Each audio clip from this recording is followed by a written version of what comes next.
Wala nang maraming paligoy-ligoy pa, diretso sa punto na. Maiksi lang ang komentaryo, pero diretso sa punto. Maraming kuro-kuro, may tiwali, may totoo. Dito, sa puntong diretso tayo. Punto, diretso. Maganda kasi sa atin na Panyero Hawi, sagutin natin yung mga kadalasan, mga issues, mga usapin na hindi, kumbaga, hindi malinaw sa ating mga kababayan. Kasi nito kasing nakaraang mga araw, marami na ring nagpaliwanag ng kung anong nangyari. Mamaya, magbigay din tayo ng ating parang pag-sum up niyan. Pero may isa lang akong particular pang usapin na tingin ko gusto ring maraman ng ating mga viewers. Yung usapin na Panyero Hawi sa yung kay Las Cañas. Kasi Okay. 'di ba, na-mention ni na-mention ni Director Matibag sa kanyang testimonya. Ginamit niya yung affidavit ni Arturo Las Cañas. Alam naman natin 'yan na nasa ICC ngayon 'yan. Pero ang issue sa kanya ngayon, bakit daw ginamit ni Las Cañas yun, ay ni Director Matibag yon sa kanyang testimonya, hindi notaryado? Pangalawa, kung statement ni Las Cañas yun, dapat si Las Cañas ang i-present, hindi si Matibag. Kasi kung ganon, hearsay yon.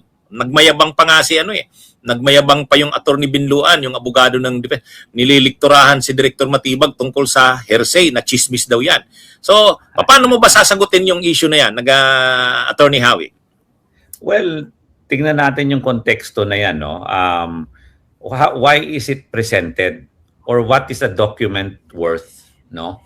So yung presentation of the document at sinabi na ito, paulit-ulit na rinipit at sinabi ni presiding judge Senator Cheese, no?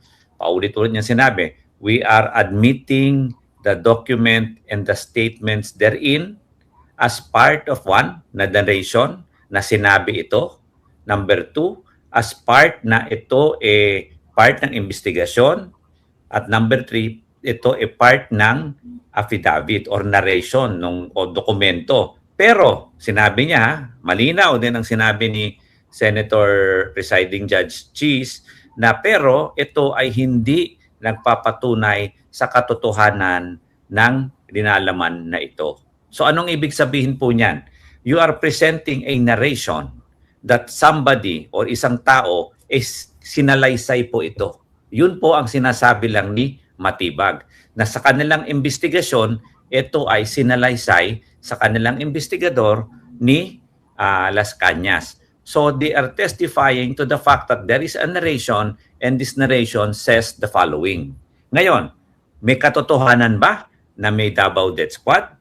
May katotohanan ba na mayroong tinapon sa dump site or sa ano ba yung lugar na pinatapon daw ni Laod Quarry? Laod na ganyan. Hindi 'yon ang pinapatunay. Ang pinapatunay nito ay si Las Cañas ay sinabi niya na sinabi ito ni Sara. Narinig niya sinabi ni Sara. Now, whether merong dump site na Laod dump site, whether may DDS, may tawag dito, may Davao Death Squad, etc. Yan po ang hindi naman po pinatunayan. Yan lang po part ng narration.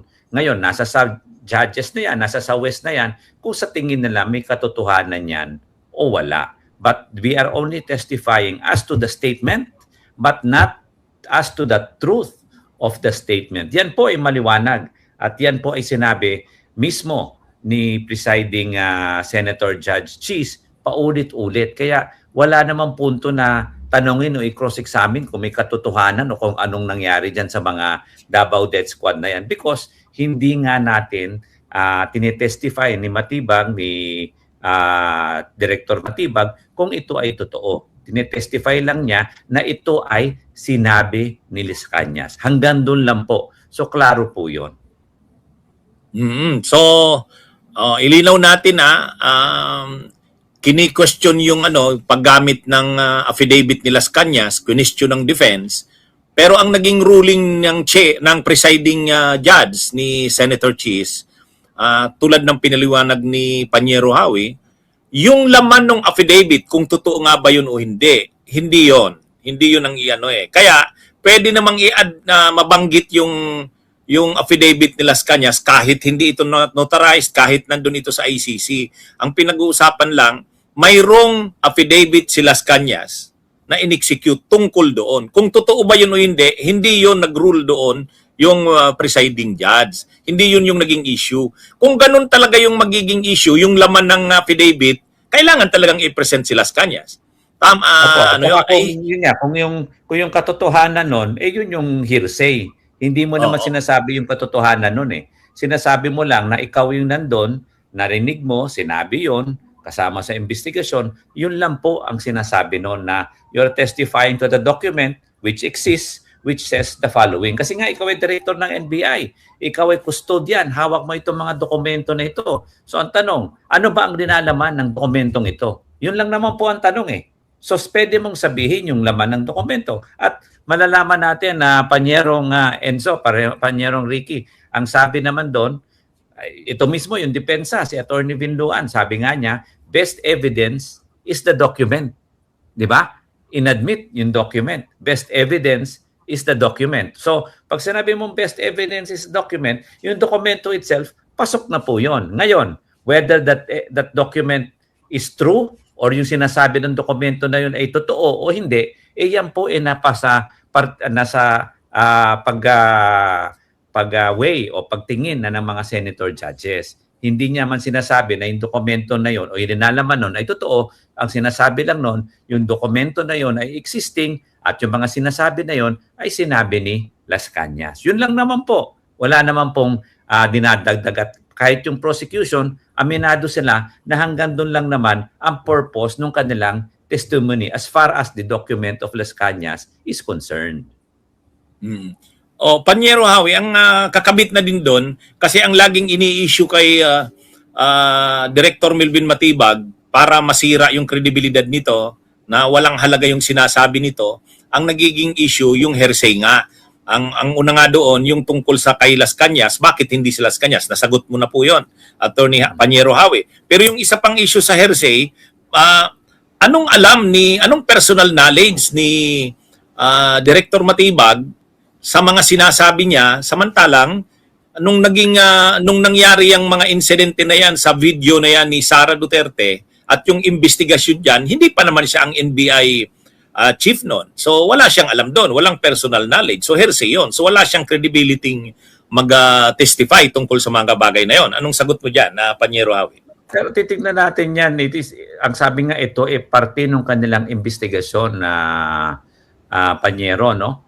Yung kung kunyari, nandun siya sa, ang tawag dito, sa press con, hindi naman kailangan na nandun ka sa press con kasi ang tinetestify mo ay yung investigasyon. At klaro rin yon nung tinestify nila, ano yung mga punto na tinestify mo, ano yung mga pagsusuri o ano yung mga elemento ng inyong investigasyon. Di ba? 5 points yung sinabi ni Melvin Matibag. So yung 5 points na yon, siya ay investigador, siya ay director ng NBI, hindi naman kailangan nandoon siya para gawin yung 5 points. Nandoon lang siya para i-explain sa mga senator judge ano ba yung proseso at ano ba yung conclusion o ano ba yung pinagdesisyon na nila after investigating. So hindi naman din po hearsay yun dahil ang sinasabi lang, ang malinaw naman na may knowledge si Melvin Matibag, si Director Matibag, as to the investigation. Now, whether he was there nung kinausap yung mga testigo, whether he was there nung nag-press con, hindi po importante yon. Kasi po, ang tinitestify niya, yung dokumento na merong investigasyon.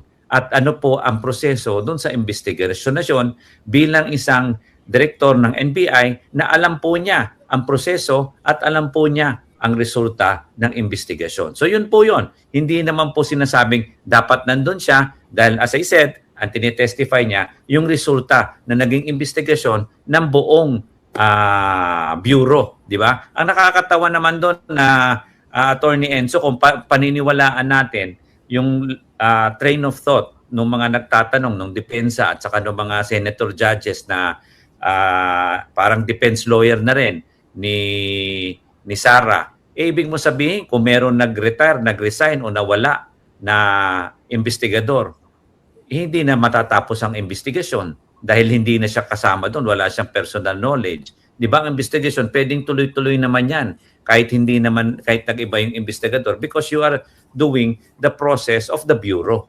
Di ba? Hindi naman kailangan na nandun ka personally sa lahat ng proseso na yon. Bunyog, bunyog, halikan na kasama ka.